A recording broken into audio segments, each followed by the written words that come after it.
Hey, what's up? David here with After VideoFX and welcome back to the channel. Today we're going to be having a look at the scene setup I made in Blender for the dust storm. It's a pretty simple setup. We just got some mountains, just like this road, and then we just got these wires interacting, and I just made a simple electric poles here and then just duplicated it and just spread them along the road here. And we got some wind actions happening here, forces, and all those kind of stuff. And I'll leave a link for where you could download the car as well. It's completely free, so you could just go ahead and download it. Alright, so first thing I want to do is show you how I made the wire interaction first. Okay, so I just want to do a quick tutorial on how to make these wires. So I'm just going to delete the default cube. I'll probably turn on my screen keys. Okay, so let's go ahead and make a new plane. Top view. Let's delete the vertices. Hit Control and right click. Same go. And do one up here. And that will create like this line. And if I want to select all of them and right click, subdivide. And we'll just subdivide it maybe like 10 times here. Like that. And that looks pretty good. And what I want to do is create a vertex group. I'm going to assign this one with weight and assign this one with, make sure the weight's 1. Okay, and what I also want to do is go into the physics and add the cloth. And if we go into shape and select our pin group, we can go ahead and you can see what's happening here. We've got this wire simulation happening. Okay. Now I want to have, if you want to have manual control over the wire, so here's how to do it. So go into your edit mode and I'm just going to select the vertices. Okay, so what I want to do is hit F3, hook to new object. Like that, and same goes for this one. What am I doing? Hit F3, hook to new object. And what it does is hooks these plane axes to your vertices selection. Okay, let's come out of edit mode. And if I just want to grab these, I'll go into sphere. Same goes for this one, sphere. I'm just going to scale this one down. Scale this down. Okay. Now if I play it, and if I move this around, you can see we've got this kind of weird action happening. And that's because your cloth needs to be after the hooks. So if we just reset this. Okay, now if we have a look at this, this should interact with the wire. Yeah, see? Nice. That's looking pretty wild here, so you can go some crazy stuff like that. But anyway, that's pretty much it. Now to make the wire thick, what we can do is add a skin modifier, turn on smooth shading here. If we're going to edit mode, wireframe, hit Control A, and then just scale it down however big you want the wire to be, and then just tap out, and then hit Control 2, and now you've got an actual wire. So now you can just go ahead and just play around with this if you want, and yeah, go nuts with it. So that's pretty much it for the wires.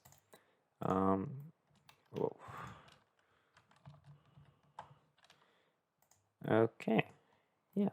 So pretty easy setup for the wires. Just a little bit of steps here and there, and just these minor adjustments that you just got to make. Okay, So let's go ahead and look at the breakdown for our dust. Okay, so first things first, I want to show you is just the background mountains, obviously. So it's just a pretty standard background setup, really. It's nothing really too special. So I just made some backgrounds using the, if we go into the mesh, we've got the mountains here. If you can't find this, just go into your preferences.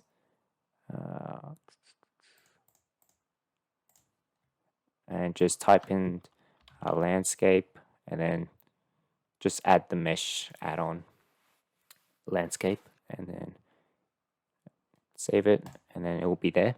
And I just adjusted some of the settings here. You can just go ahead and play with them until I got this kind of look, and then I just duplicated it and just moved it around. I just made sure that my camera was facing in this direction so that it will catch all of these mountains in the background. Didn't focus on this side because the camera's not pointing that way, obviously. Next thing I did was then I added some poles here, so the electric poles here. So this is a very simple setup. Obviously, it's just a bunch of cylinders and cubes extruded. And with this, if we just go into the edit mode, all it is basically a cylinder and then with some edge loops, and then I just grabbed each individual edge loop like that, or holding down Control and Shift, and then just extrude it. Okay, I'm not painting that, but oh well. And same goes for this, just extrusion and just like lining it up. And then I all parented to this main pole. So when I move this, everything moves with it. So if I move this, it won't be connected. So I have to make sure that I'm moving this pole. Okay, and then just duplicate it along the roads here. Oh, and then I got my cables here, as I showed you before, how I made them. Yeah, pretty standard stuff. And then I got my car here. I linked it to this empty so that when I move it, it will move around with it. I added some winds as well. So if you don't know how to do that, just go into Shift A and then go into force field and then go into wind, and then you can go ahead and extrude it and adjust the settings here, so you can adjust the strength and the direction like that. Okay, and then I've got my cube here. This is my fog cube, so this is what gives it that fog volume look. Added some lights, so I got one light here, and then I got my road, which is, and then I got my sand. So yeah, pretty simple setup. So let's just go ahead. Oops, I'm just gonna go into the material setup for this. So just go into the shader editor. So let's have a look at the road. So yeah, like I said before, nothing too fancy, just all the image textures. I put in a mix RGB node so that the ambient occlusion gets superimposed with the diffuse. I've got roughness, normal, displacement. Yep, and then just be sure your node wrangler is on. So if we type in here node wrangler, I'm sure if you're a Blender user, you probably already know this. Thousands and thousands of Blender artists probably mention this to turn on node wrangler. It really does help because all you can do is just hit Control Shift T and then just import your textures, and then one click it sets it up for you, and then you probably just have to do some minor adjustments. But yeah, pretty standard stuff. The sand as well, again, standard stuff. What else do I have here? Oh, before I go on, for the road, I did do a bit of texture painting. So, oh no, that's not. I did do a bit of texture painting on this road because when you have a dust storm, you probably get a lot of like that sand dust on the road. Obviously, it's just a minor, subtle detail, but it really does help effectively. So what I did was I just got my paintbrush and added a texture, and be sure to set the mapping to random, so that way when you every time you paint onto the texture, the texture will rotate so that it doesn't look symmetrical or it doesn't look like it has this tile effect. Okay, so it's just completely seamless. Okay, so that's what I did, and then just save that file and replace it. Or I think Blender should do it automatically, but just replace it and then it will do the trick. Okay, so let's go with the wood textures. Yeah, guys, all these are pretty just simple setups, really. There's nothing too special. The cables is the easiest one. I just made it a black texture. Yeah, it's going to be far away from the camera, so don't worry too much about it. But other than that, yeah, that's pretty much it for the textures. I'll show you the HDR that I use. If I can find it, yep. Let's go into the GP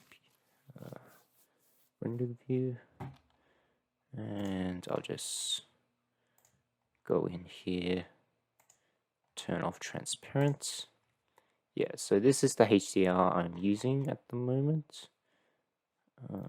It's a pretty well lit HDR, and there's nothing too special about it. It's just a lot of sunlight with this sun lamp as well.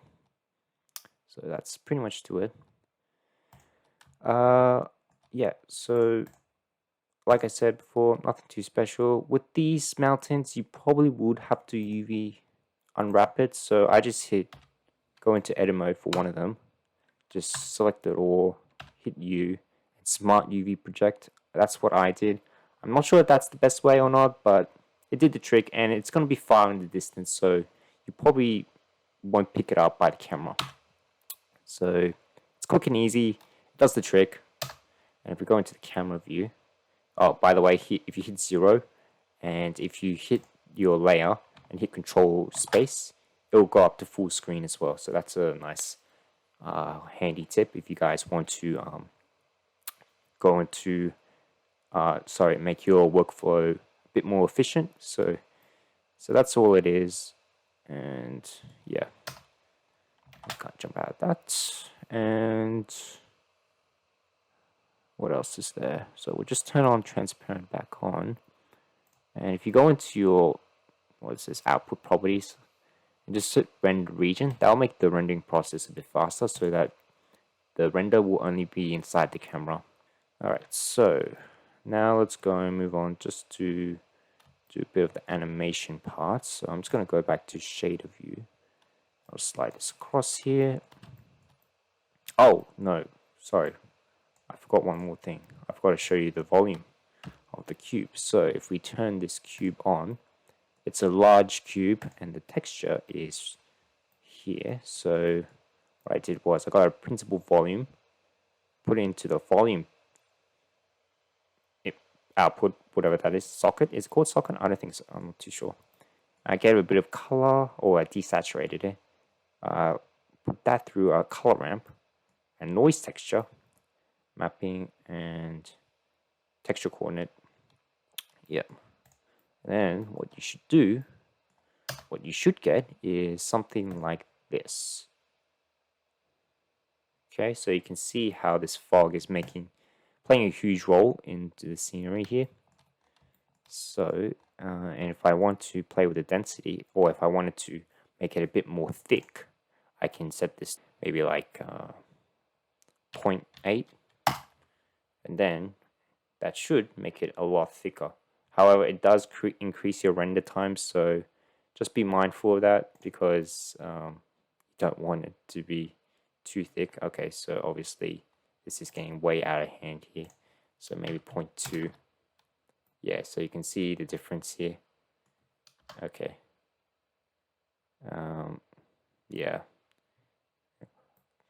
So you can see here it's making a huge difference, but I'm just gonna leave it at 0.1 for now because I don't want it to crash my computer. Alright, so that's pretty much it for the fog. I'm just going to close that because it's going to increase my render time. Okay, so now let's move on to the animation. So let's go ahead and start with the forces. So if we come into our graph line, I'm going to hit Control Space so that we go into full view. And we go into the graph editor. You can see we got this weird wave functions happening here. That's because I feed that through a noise modifier. And then I just started playing with the scales a bit here. So play with the scale, play with the phase, even that like the amplitude of these, and it's just randomizing it so that every time when we play along the timeline, the force intensity will basically just play up until. So if we go into here, yeah, so you can see here I got some 2 keyframes. So I got a strength keyframe starting from 0 here and then all the way up to here. So you make sure you have those 2 keyframes and then you highlight them and then add the noise modifier. So because if you add or if you don't have any keyframes, you obviously can't add a noise modifier because the Blender doesn't know where to put the noise modifier. So make sure you have those keyframes and make sure it's on the strength one. Okay, and same goes for this force. And this one I just changed it a bit. I just wanted to make sure that these wires are going crazy as well as the video clip plays. So yeah. All right, cool. I think that covers that. Yeah. So yeah, just a little bit of detail here and there, little steps to, and you combine those steps and you just make this effect. And I got the car here, so if I just go and click here, so you can see here, I just pick whip this car to this empty here, and then I just moved it along and put a keyframe here. Okay, that's pretty much it. And the camera is just stationary, so it doesn't move or anything like that. Now you do see this like little problem here with the wires. I didn't focus too much on that because, like I said, the camera's pretty low. You can't really see it from this angle, so I highly doubt you'll see. And and on top of that, there's a fog on top, so yeah, like I said, you're not gonna see it unless you have supervision. But I highly doubt that you'll see it. Okay. Alrighty. Alright, I'm just gonna put this start as 1. Okay. But yeah, that's pretty much it for the wires. Or not just the wires, for everything really. But yeah, it's a little fun breakdown just to see how simple a scene setup like this can be, and then when you just like put in like a bunch of elements, composite everything, and it really does sell the effect of the your goal or your vision, what you're trying to achieve here. Yeah, I'll go into some render settings. Because my GPU is not that strong, I did just set it to 128 volumes. Yeah, I didn't really change that much. What else did I do here? Yeah, I didn't really change much of the settings. I just added simplify so that I get max subdivision. What else? Motion blur, of course. Yeah, transparent. Yep.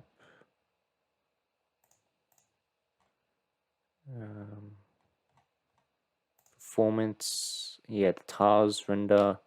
I set it at 256. I'm not sure if that makes a difference though, but I find it that maybe if you have a little bigger tiles, it renders faster. That's what I've heard. I'm not too sure if that's true, but I just did it anyway. So yeah, overall, very simple setup, like I said. Okay, so there's one last thing I want to go over, and that's the compositing tab. Okay, so if we go into here, I'm not going to render a layer, but I just want to show you the composite that I set up. So I've got my render layer here. I did add a glare to this, but it really didn't make a difference, so I still put it in there, but anyway, I don't think I made it. The key thing is make sure you turn on alpha in the viewer and the composite. That way you tell Blender, I have an alpha background, I want you to render this alpha. because if you don't, it's just going to render as black, and then you're going to have all sorts of problems. So be sure to check all these boxes that you tell Blender I have an alpha background. Okay, but other than that, guys, my name's David. I hope you learned interesting techniques that you can use for your own creations. Please give a like if you like this video so people can find it. Subscribe if you want to see more, and be sure to hit that bell button to get the notifications. And comment down below if you have any questions. And I will see you in the next video.